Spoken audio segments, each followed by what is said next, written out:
ఆడదామా? ఏం game? Glass లో water ఉన్నాయి. ఓకే. ఈ పేపర్ల పైన ఈ గ్లాస్ వాటర్ నిలబెట్టాలి. ఇక్కడ ఉన్న ఏ వస్తువులను ఏమైనా యూజ్ చేసుకోవచ్చు. ఆడ చూద్దాం. ఓకే.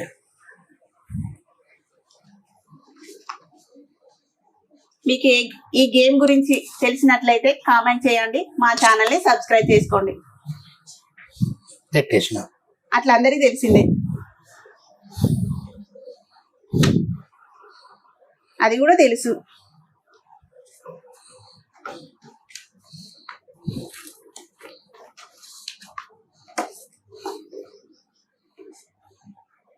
అట్లా కాదు,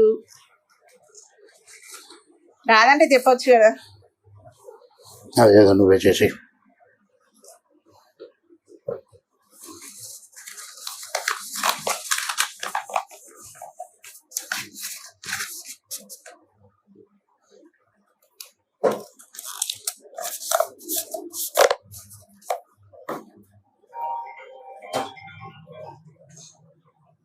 వచ్చింది, నేనే గెలిచాను. Oh shit.